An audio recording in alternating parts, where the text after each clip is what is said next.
Sedevacantism argument grows stronger by the day, and their ranks are swelling by the day as well. But the Sedevacantists are looking at are like, well, not my problem.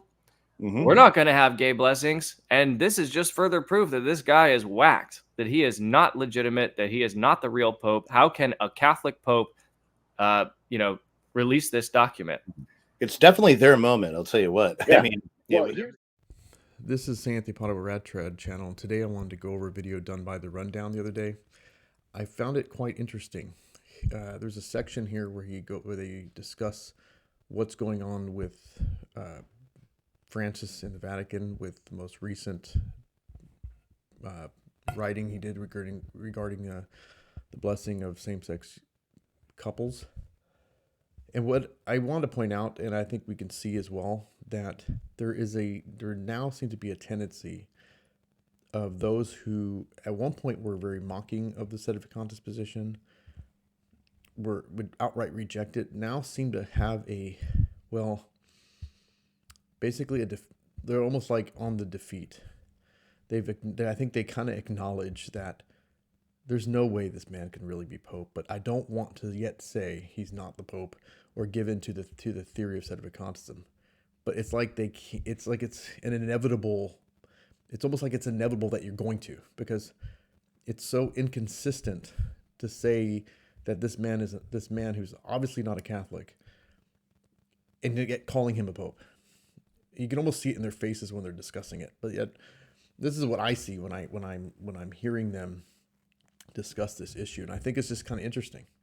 The change that is coming when you notice this obvious false heretic apostate in the Vatican, you cannot help it. You have to. So it's like, so now they're changing their tone, which is good. They're changing their tone and becoming a lot more sympathetic toward the Sedevacantists, as if, now they're willing to see our arguments now. So I just want to point this out. I thought this was kind of interesting.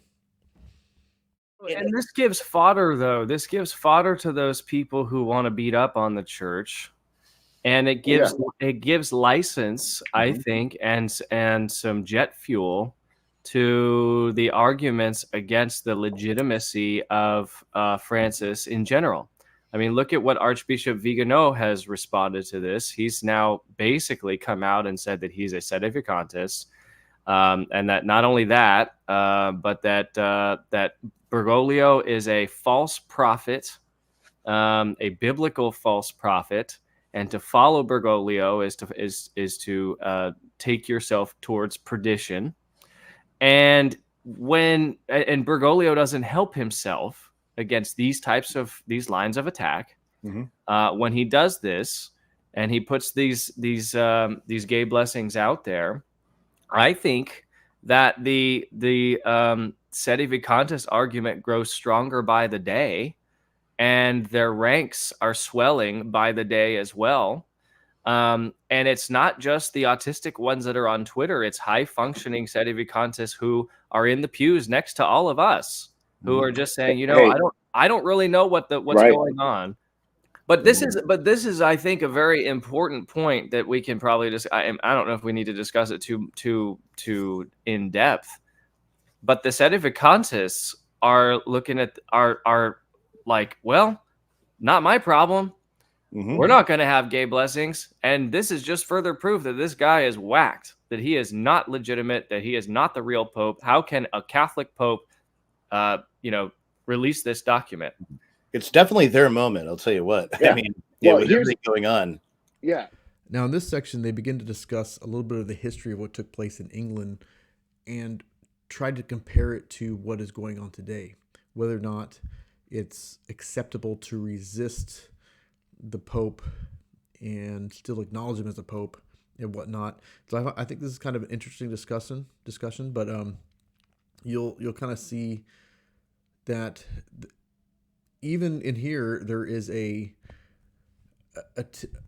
sort of a gentler tone towards Sedevacantism here, as if they don't really know how to look at it. It's like, maybe this is correct, or maybe Sedevacantism is correct, where we just don't know. and you can see that the walls breaking down, I believe. So just listen to this section here. You're exactly right. And here's a question we're all asking ourselves last week, and I posited the question. Well, in the Middle Ages, not in the Middle Ages, I guess in the what's that time period in the Tudor era, Henry VIII, Elizabeth the First, people were basically with a king and a queen, especially I guess we can add Edward the Sixth to that line of kings and queens. They were forced to be under Henry VIII, Elizabeth I, and Edward VI. And little changed after that break under Henry VIII. The Catholics that were persecuted, but what could they have done? And Ryan, you had a great answer here. What could they have done in order to remove themselves from that situation? And do we draw some sort of parallel to the situation in the church today, where people feel that they're stuck with they may not. I mean, and the status do ask, well, you're stuck with this guy, really, or you're forcing yourself to be in this situation. What can you do? Well, you should just basically disassociate from him. Don't claim any sort of a relationship with him. But could we say the same in this situation? Could we draw the same parallel to the Catholics who were living in England at that time? Why are you associating yourself as a subject of King Henry VIII, as a subject of Elizabeth the First? What power did they have within themselves to disassociate themselves from that power? Any sort of clarity on this? Is this like Divorce from DC? Yeah, pretty much. Yeah, I mean, because so Henry VIII, and then Elizabeth, likewise, and all future English monarchs until I'd guess the Glorious Revolution or so, are essentially, by the act of royal supremacy, are declaring that they are not only the king in over your body, that is your temporal life, but over your spiritual life too. Because that's what the act of royal supremacy said, is that the king and therefore the monarch is the supreme head of the Church of England on earth, which is the Pope's title. And now it's the king's. So an English Catholic under Henry, more specifically under Elizabeth, where the battle lines are more, because under Henry, a lot of people went along, so visibly nothing around them really changed that much. A few things. And then it was, the introduction to kind of English polyphony for a little while. And mostly because Henry liked it. And so he resisted Cranmer, saying, no, we need to make this more like Protestant psalmody over in Germany. So people just figured, hey, this is a schism, this will change. But under Edward, it gets clear. Now you have the imposition of the Book of Common Prayer, a new rite without the authority of the church. And you have this whole mess that's going. So what people it is, they acknowledge the king as their sovereign, but refuse to follow, this in that particular title, Latin recusare, to refuse, you got to apply to them. So they are recusant Catholics. Right. They also use that for Protestants as well, recusant Protestants who would not go to the book service of the Book of Common Prayer because they were too low church for that. And that comes around too. But it's interesting. They acknowledge the sovereign, but refuse to acknowledge his. Now, the only difference is, now the Sedevacantists would be really quick to pounce on this and say, well, there's a difference between a temporal king and the Pope, because the Pope does, properly speaking, demand your authority in matters spiritual. And so then the question is, well, is he the legitimate Pope then? Because the things he's demanding that I give some kind of assent to are things that absolutely I can't assent to if I believe in the gospel of Jesus Christ, in the interpretation of the scripture by the unanimity of the church fathers, by the church's entire history of moral teaching, up until being gay became fashionable. Now, this next section is where we start hearing some of the dangers of their thinking, of their recognize and resist thinking. And that's because you'll hear it. Usually, James starts to mention that maybe the problems is stemming with Vatican I, and that maybe there's the problem there. And this is the issue, and this has not been addressed by others. I've heard Bishop Sanborn address this. I've heard Father Jenkins address this. I've heard Nova Soda Watch address this, that if you continue to recognize this man, this apostate, as an actual true pope, you're going to change, your faith is going to begin to change. the faith which you believe, the Catholic faith, is going to change, especially on the notion of the papacy. It has to change to conform to this apostate you believe to be the Pope. And you're going to begin to question aspects of the faith. You're going to begin to question not just Vatican II, but you're going to question Vatican I, because you're trying to conform your way, your understanding of the papacy to this apostate. And you see this happening. And James himself even sounds like he's questioning Vatican I himself. He doesn't go so far, but I mean, the fact that he would even mention it is dangerous. And that's the problem. And this is why Sedevacantists say, look, recognize this position is a dangerous position to have, because you're acknowledging, because you just have a wrong understanding of the papacy here. And your mind is going to just conform to that error eventually. So listen to this section.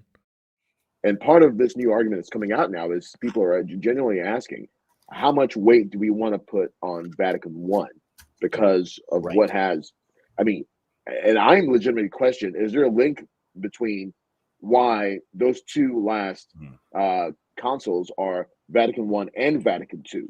Because maybe any link to that word Vatican should just be thrown out, Right.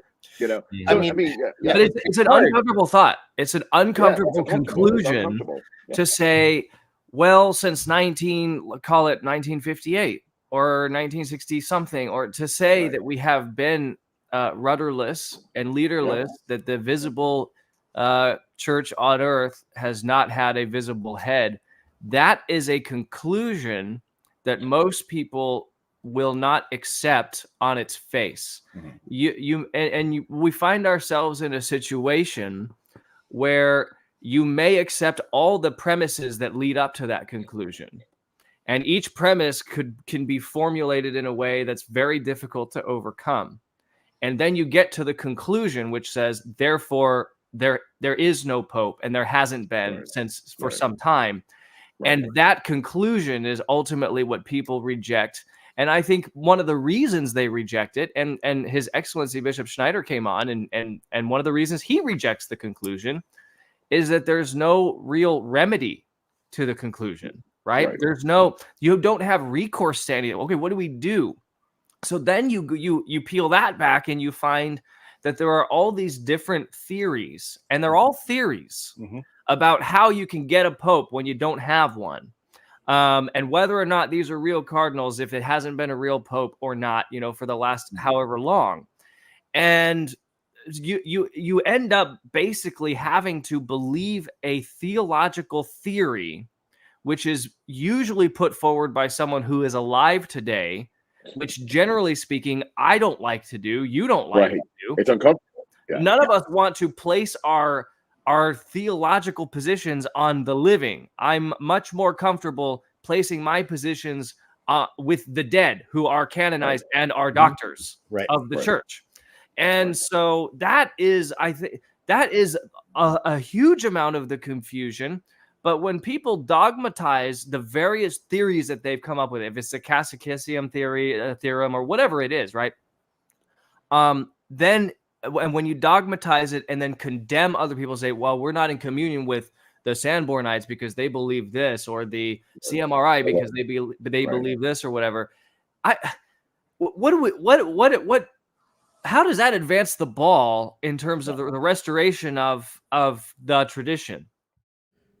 Now, in this last section, Ryan seems to basically say some of the things I know I've been saying for a while, and that's basically this: that all these trad groups that are not Sedevacantists, they're basically practical Sedevacantists.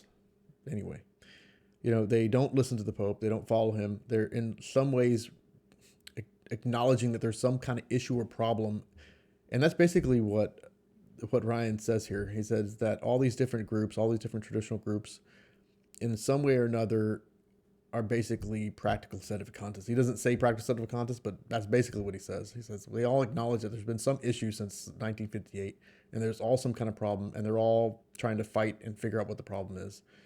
And they're all, kind of resisting and not going with this Pope. So I thought this was kind of interesting. Check it out.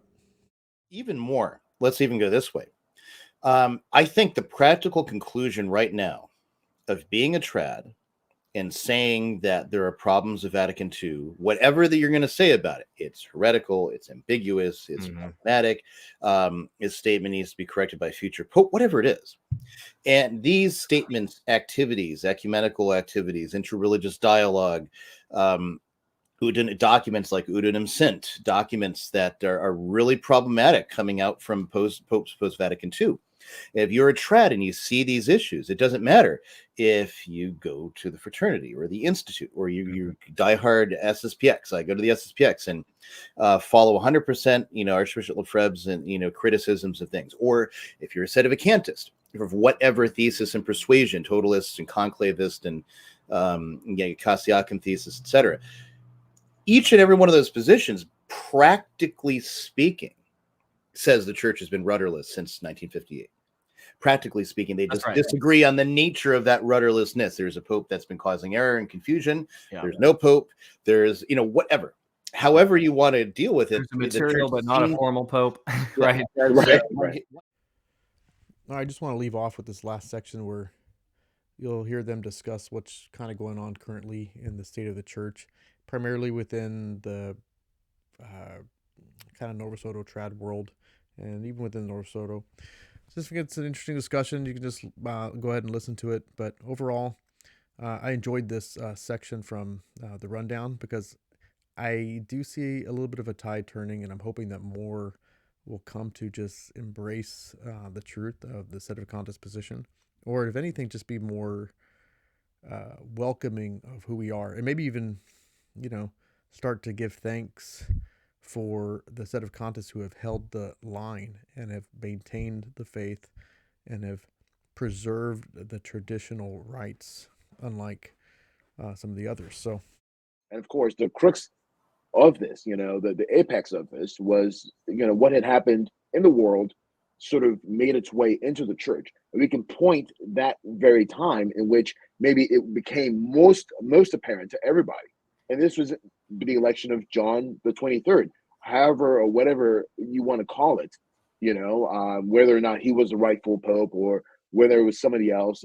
But we know as soon as he ascended that throne, things ostensibly started to change.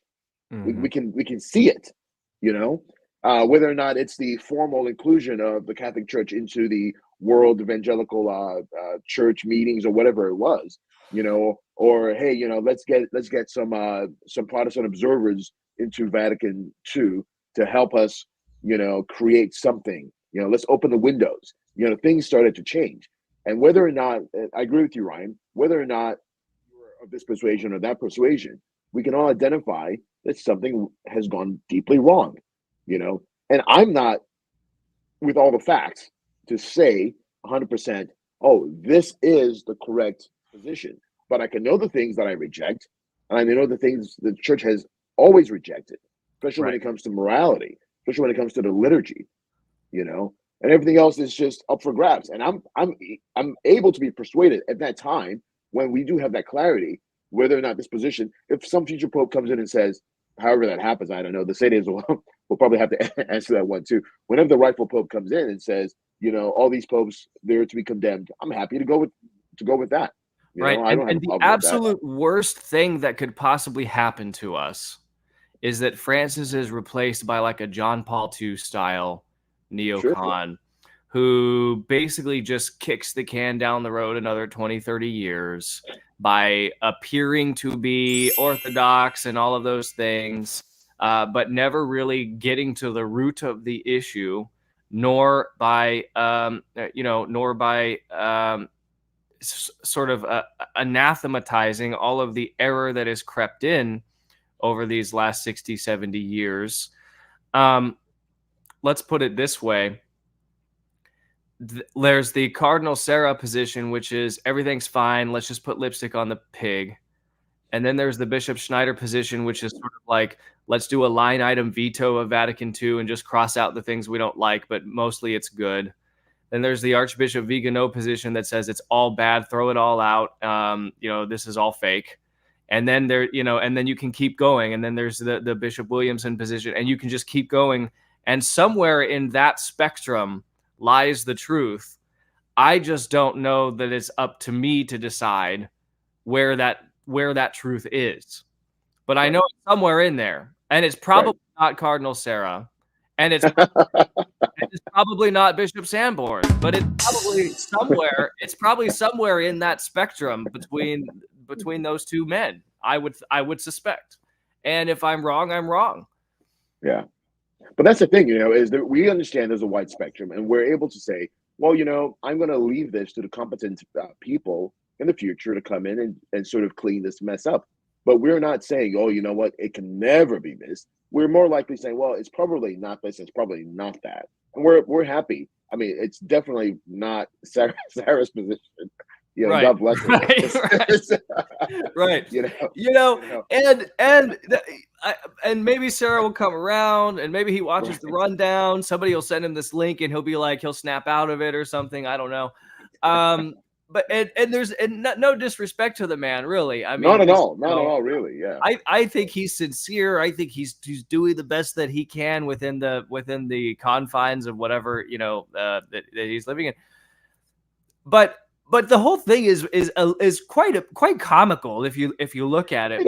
It really is. You've got people running around, especially on Twitter. I mean, Twitter is like literally the devil's playground for where all of these cartoonish versions of people exist, and they're just condemning each other at all times, and it's like, I think I've been excommunicated from me. Exactly. I mean, if you haven't been excommunicated from some weird little sect on Twitter, then you're not doing it right, I guess. Mike Lewis, or by some Diamond Brothers, or by some if I could get a penny for every time somebody asks me in private, well, what about Cardinal Sarah? He could be the next pope. And I have to carefully sort of hold myself together when I express to them how his leadership in the last 5 years has been shamefully absent, and if it's not somebody, if he's not giving an interview to somebody and then having to sort of, pull back when there's a little bit of fire at his feet, I mean, it's something else. And you cannot expect somebody, I mean, he would pull another Benedict. He would be in that position of fire. He would retract. He would retract and he would walk away. And I think it's easy. I mean, since we're just bashing on trads real quick while we're doing this, Merry Christmas, trads. I think it's easy to just sort of self-medicate. I think it's easy to just retreat into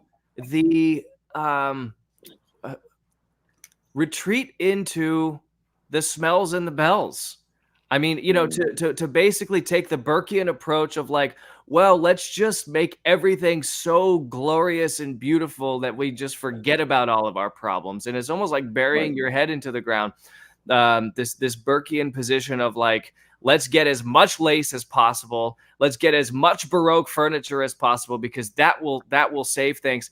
And I have been the beneficiary of sort of like the Burkean way. My family has greatly benefited by and profited by the Institute of Christ the King, and I mean no disrespect to it, but that is not a long-term solution. Granted, the liturgy is not for man, it's for God, so do everything to the superlative that we can for God. That's fine. That's all good. Amen. I love that.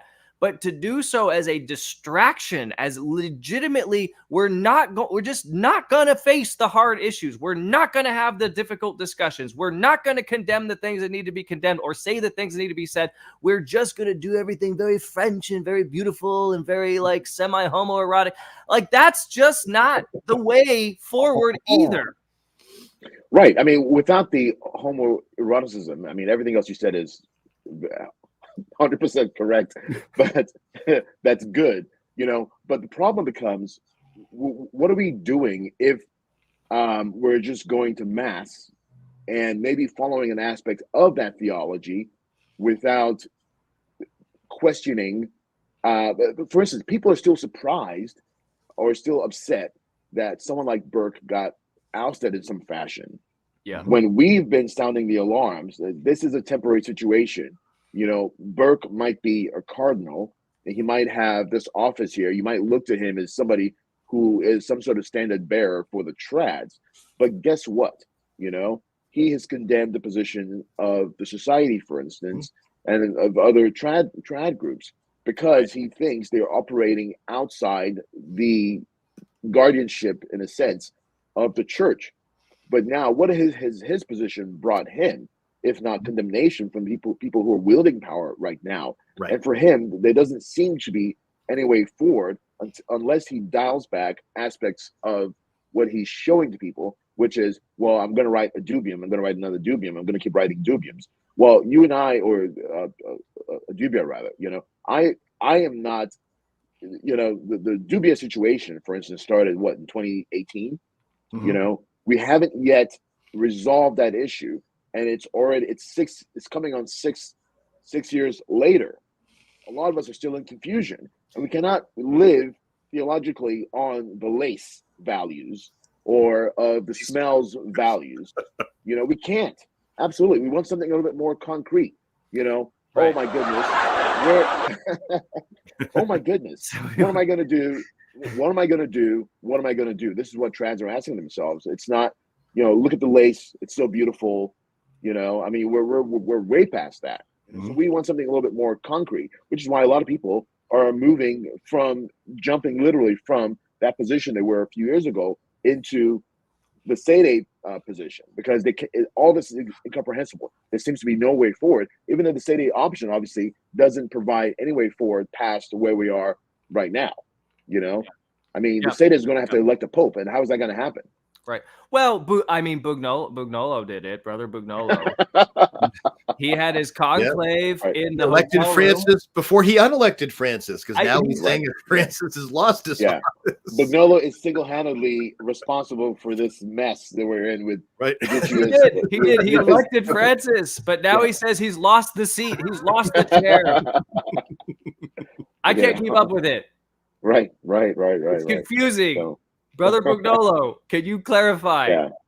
Yeah. And I think what all of us are asking is, here is, we need to be a little bit more charitable with the traditional position, in a sense. Is there's not one group that has all the answers, and we're all still trying to figure all of this out, you know? Yeah, no, I agree. That, I think, is the magic and the spice behind the rundown. Right. That really is, because we are the only one. We're the only major Catholic news show that can get along with the Sanbornites and get along with the Burkeans and everybody in between those two positions. Right. And I say to you, if you have a love for the traditional liturgy and traditional morality, and if you love St. Alphonsus, then I love you too. And you are my brother. And we, you know, whosoever shall have fought and died with me shall be my brother. And those men too afraid to go will think themselves lesser men when they hear of how we fought and died together. Boom. I just have to say, we're sister. We want to be fully inclusive here.